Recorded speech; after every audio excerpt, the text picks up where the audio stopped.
नमस्कार प्यारे बच्चों, स्वागत है आपका फिर से एक बार हमारे चैनल टॉपर स्टॉप पर। आज हम यहाँ पढ़ने जा रहे हैं हमारा अध्याय 4, जिसके अंतर्गत हम प्रश्नावली 4.4 करेंगे।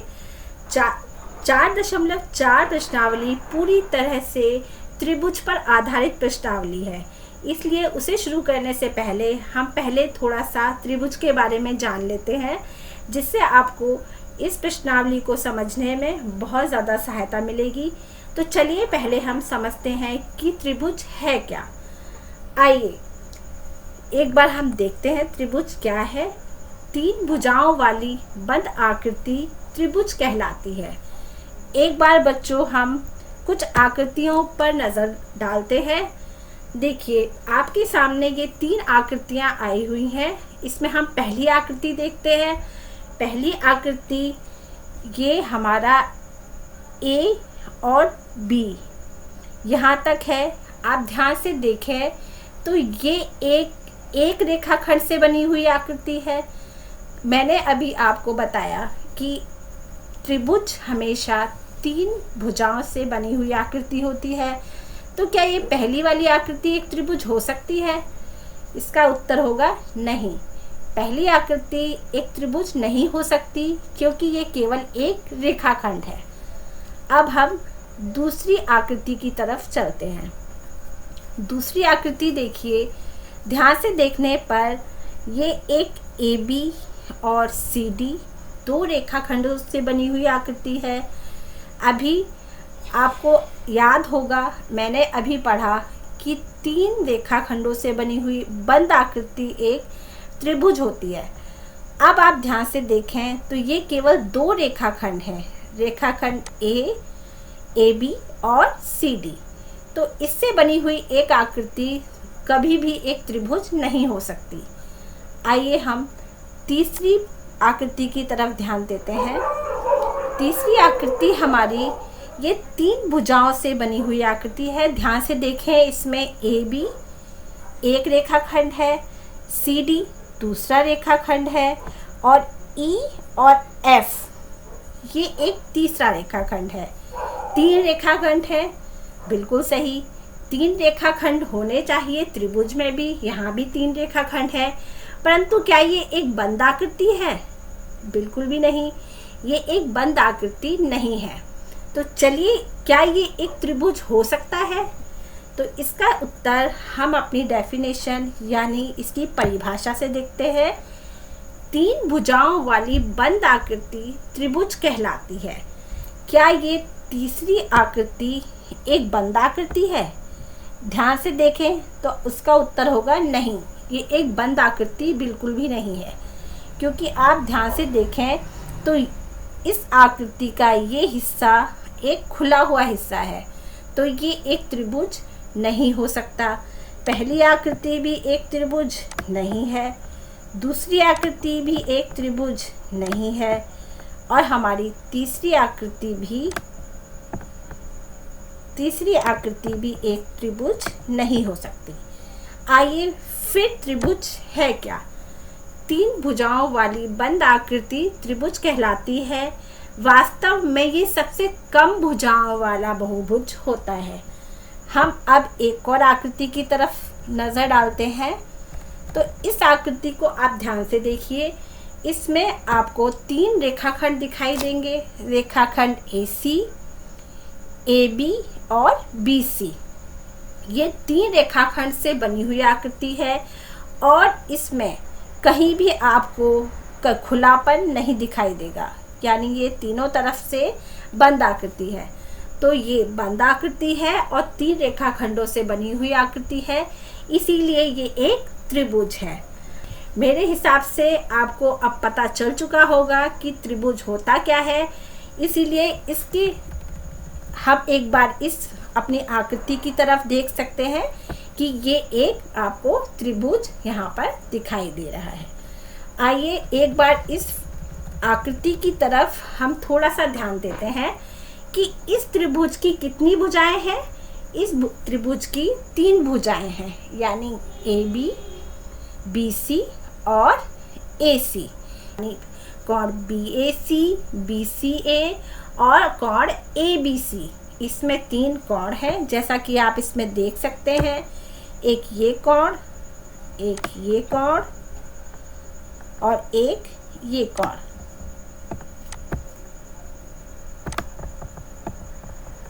हुई ये एक बिंदु, ये इसका शीर्ष है, ये शीर्ष भी इसमें 3 है, A, B और C। यानी एक त्रिभुज के अंतर्गत 3 शीर्ष होते हैं, 3 भुजाएं होती हैं और 3 कोण होते हैं। अब आइए, आप मेरे ख्याल से अब त्रिभुज को भली भांति जान चुके होंगे। इसी के अंतर्गत हम कुछ चीज़ों को और जान लेते हैं जो हमारी प्रश्नावली 4.4 में प्रश्नों के रूप में दी है। P जो है, बिंदु P आप ध्यान से देखें तो ये एक त्रिभुज है। ये त्रिभुज के अंदर एक बिंदु P लिया है, यानी ये त्रिभुज का एक अभ्यंतर बिंदु है। अभ्यंतर बिंदु यानी अंदर बना हुआ एक बिंदु।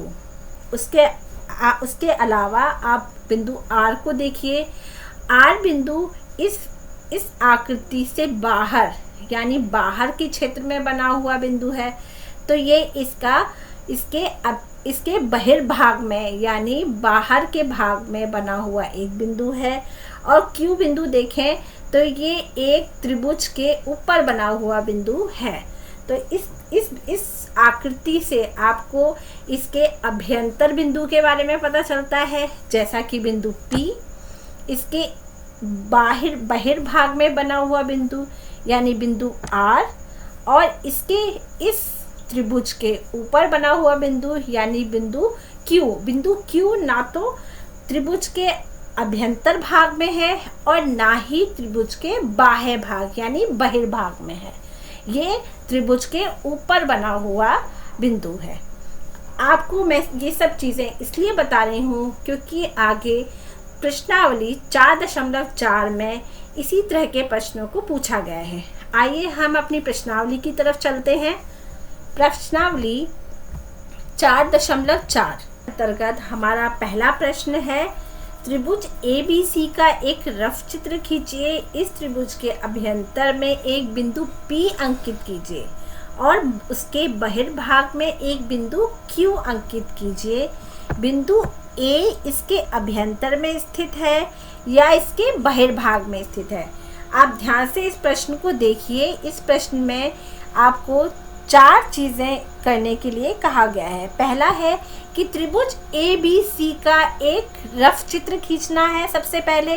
इसके बाद उसका एक अभ्यंतर बिंदु बनाना है जिसको P नाम देना है, और उसके बहिर्भाग में एक बिंदु बनाना है, उसको Q नाम देना है, और ये बताना है साथ में कि बिंदु A इसके अभ्यंतर में स्थित है या इसके बहिर्भाग यानी बाहर के भाग में स्थित है।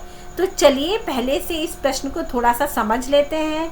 समझने के लिए मेरे पास ये एक आकृति है। आप इस आकृति को ध्यान से देखिए।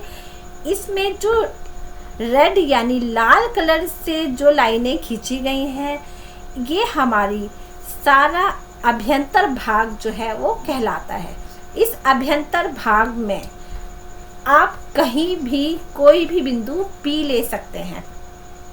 इसको हम यहाँ आप कहीं भी इस पूरे अभ्यंतर भाग में कहीं भी आप इसको ले सकते हैं। मैंने यहाँ पर इसको ले लिया है। ABC ये एक त्रिभुज हमने खींचा है, इसका रफ चित्र हमने खींच लिया। बिंदु P एक इसके अभ्यंतर भाग में खींच लिया। उसके बाद दूसरी चीज़ इसमें क्या कहा गया है कि इसके बहिर्भाग में एक बिंदु Q भी लेना है। बहिर्भाग आप इस आकृति में देखिए, जो ये नीले कलर से जो लाइनें खींची गई हैं, ये सारा इस त्रिभुज का बाह्य भाग यानी बहिर्भाग कहलाता है। यानी त्रिभुज के अंदर के भाग को और इस त्रिभुजों की लाइनें यानी रेखाखंडों को छोड़कर जितना भी भाग है ये बाहर का, वो सारा बहिर्भाग है।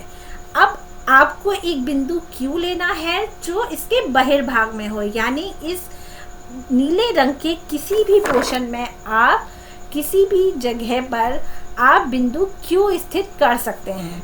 मैंने यहाँ पर कहीं पर भी ये बिंदु Q एक बिंदु ले लिया है, इसको मैंने Q नाम दिया है। इसके बाद आपसे कहा गया है कि बिंदु A इसके अभ्यंतर में स्थित है या इसके बहिर्भाग में स्थित है। आप आते हैं इस आकृति की तरफ, आप देखें तो ये आपका बिंदु A है। ध्यान से देखने पर ये बिंदु A आपको कहाँ दिखाई दे रहा है? ये ना तो इसके अभ्यंतर में दिखाई दिया है, ना इसके बाह्य भाग में, यानी ना तो ये बाहर के भाग, यानी ये जो नीले कलर से दिखाया गया है, ना तो ये इस भाग में आता है, और ना ही ये लाल कलर से, जो ये लाल रंग से ये जो हमने यहाँ पर लाइनें खींची हैं, उसके अंतर्गत, उस भाग के अंतर्गत ये आता है। ये त्रिभुज के ऊपर ए बिंदु लिया गया है। तो ये हम कहेंगे कि इसका उत्तर हम इस तरह से दे सकते हैं। इस प्रश्न का उत्तर हम लिखेंगे कि बिंदु ए यह है त्रिभुज के ऊपर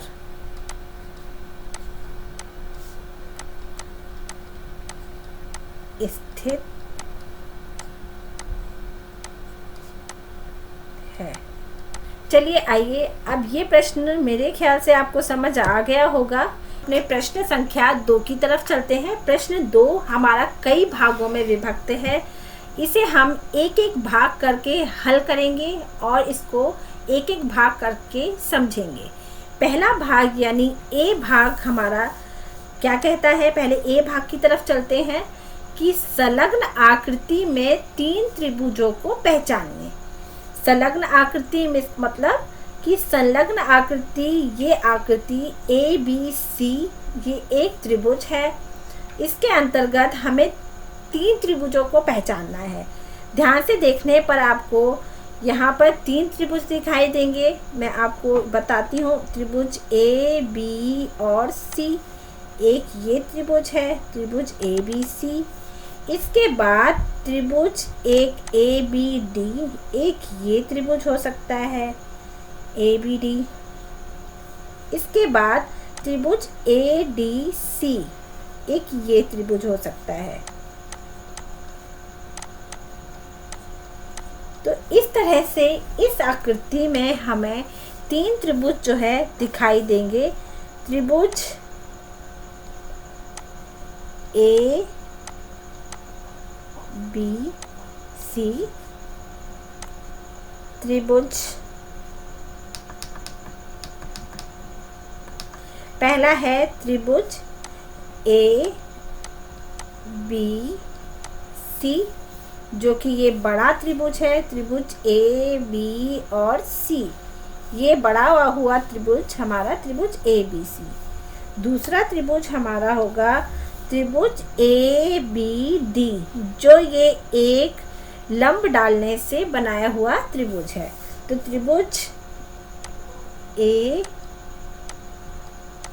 बी डी ये दूसरा त्रिभुज है। और त्रिभुज ए डी सी, यानी त्रिभुज ए डी और सी। इस भाग में हमें 3 त्रिभुजों को बताना था, जो कि हम इन 3 त्रिभुजों को बता पाए हैं। एक ये त्रिभुज, एक ये त्रिभुज और एक ये बड़ा हुआ त्रिभुज। ये 3 त्रिभुज इस आकृति के अंतर्गत हमें दिखाई दे रहे हैं। अब आइए हम इसके दूसरे भाग की तरफ चलते हैं। 7 कोणों के नाम बताइए। आइए इस प्रश्न नंबर 2 का बी पार्ट यानी बी भाग हम एक बार देखें। इसके अंतर्गत 7 कोणों के नाम, यानी हमारे 7 कोणों के नाम हमको यहाँ पर बताने हैं जो इस आकृति के अंतर्गत दिए गए हैं। ध्यान से देखिए तो इसके अंतर्गत हमें कई कोण दिखाई देंगे, जिसमें से एक ये कोण है, एक ये कोण है, एक ये कोण है, एक ये कोण है, एक ये, इसके अलावा एक ये और एक ये। आइए इस 7 कोणों को हम कैसे लिख सकते हैं। देखिए, कोण ए डी सी, यानी ए डी सी, ये वाले कोण की हम यहाँ पर बात कर रहे हैं। ये पहला कोण, कोण ए डी बी, यानी हमारा ए डी बी, यानी ये हमारा दूसरा कोण है। कोण A B D, A B D, यानी हमारा ए बी और डी, ये तीसरा कोण, कोण ए सी डी, यानी ए सी डी, ये चौथा कोण हमारा। इसके बाद हम अगला कोण, कोण बी ए डी,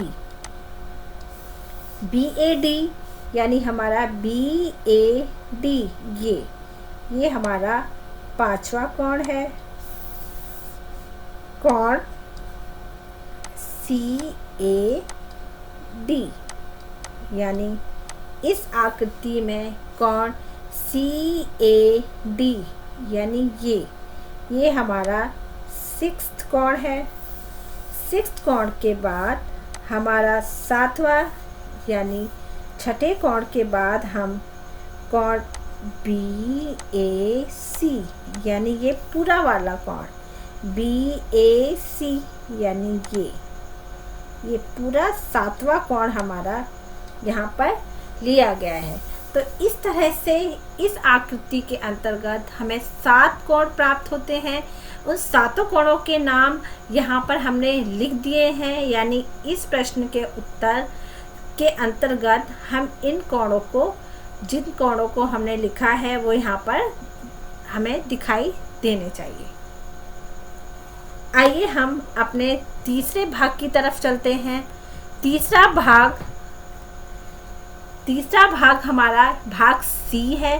भाग सी के अंतर्गत हमें इस आकृति में, यानी हमारी ये आकृति ए बी सी और ये एक लंब डी, इस तरह की आकृति है। इस आकृति के अंतर्गत हमें 6 रेखाखंडों के नाम बताने हैं। 6 रेखाखंड आप जान चुके होंगे। मेरे पिछले वीडियोस में मैंने रेखाखंडों के बारे में अलग से आपको बताया है। आइए यहाँ पर हम रेखाखंडों के नाम लिखें, जो यहाँ पर 6 रेखाखंड पूछे गए हैं। पहला रेखाखंड अगर आप ध्यान से देखें तो ये ए से लेकर बी तक, ये ए बी एक रेखाखंड है, यानी ए बी हम रेखाखंड दूसरा लिख सकते हैं। ए बी को दूसरा हमारा ए बी रेखाखंड है। इसके अंतर्गत एक ए बी के बाद एक हमारा ए सी रेखाखंड दिखाई दे रहा है यहाँ पे, तो हम ए सी एक रेखाखंड लिख सकते हैं। तीसरा हमारा रेखाखंड ए डी हमें दिखाई दे रहा है, तो इस ए डी को भी हम यहाँ पर लिखेंगे। ए डी रेखाखंड भी एक रेखाखंड है जो इस आकृति का। इसके अंतर्गत एक हमारा बी डी जो ये बी से शुरू होकर डी पर ख़त्म होता है, बी डी एक रेखाखंड है, तो हम इसे बी डी एक रेखाखंड के रूप में लिखेंगे। इसके बाद डी से शुरू होकर सी बिंदु पर ख़त्म होने वाला ये एक रेखाखंड है डी सी, तो हम यहाँ डी सी एक रेखाखंड लिख सकते हैं। उसके अंतर्गत हमारा बी से लेकर जो सी तक है, यानी बी से लेकर हमारा सी बिंदु पर ख़त्म होने वाला एक रेखाखंड है, जिसे हम बी सी रेखाखंड के रूप में लिख सकते हैं। बी सी रेखाखंड भी एक रेखाखंड है। आइए हम यहाँ पर हमने 6 रेखाखंडों को बताया, यही हमें इस प्रश्न में उत्तर के रूप में लिखना था। आइए हम अपने अगले भाग की तरफ चलते हैं। भाग डी, किन दो त्रिभुजों में कोण भी उभयनिष्ठ है। इसका मतलब ये है कि इस प्रश्न में हमें दो ऐसे त्रिभुज बताने हैं जिसके अंतर्गत कोण बी जो है वो उभयनिष्ठ हो, वो दोनों में आता हो, कोण बी दोनों त्रिभुजों में आता हो, ऐसे दो त्रिभुज बताने हैं। तो त्रिभुज यहाँ ध्यान से देखें तो त्रिभुज ए बी डी, एक ही छोटा वाला त्रिभुज जो हम यहाँ पर छायांकित कर रहे हैं, इसके अंतर्गत एक कोण बी है, और दूसरी तरफ हम देखें तो कोण त्रिभुज ए बी और सी, इस बड़े वाले त्रिभुज में यानी इस बड़े वाले छायांकित भाग में भी कोण बी जो है वो आया हुआ है। यानी एक छोटा वाला ए बी डी यानी त्रिभुज ए बी डी और त्रिभुज ए बी सी, ऐसे दो त्रिभुज हैं जिनके अंतर्गत कोण भी जो है कोण बी उभयनिष्ठ है। उभयनिष्ठ मतलब ये कोण बी दोनों में आता है, ए बी डी में भी और ए बी सी में भी। आप ध्यान से देखें तो इन दोनों में ये कोण बी जो है वो आता है। इसी के साथ हमारी प्रश्नावली 4.4 जो है यहाँ समाप्त होती है। हमारे अगले 4.5 के लिए अगर आप चाहते हैं कि हमारी वीडियो आपको बराबर मिलती रहे, उसके लिए हमारे जो चैनल है उस स्टॉप बाय स्टॉप उसको लाइक और सब्सक्राइब कीजिए, ताकि आपको हमारे अगले वीडियो मिलते रहें। तब तक के लिए धन्यवाद।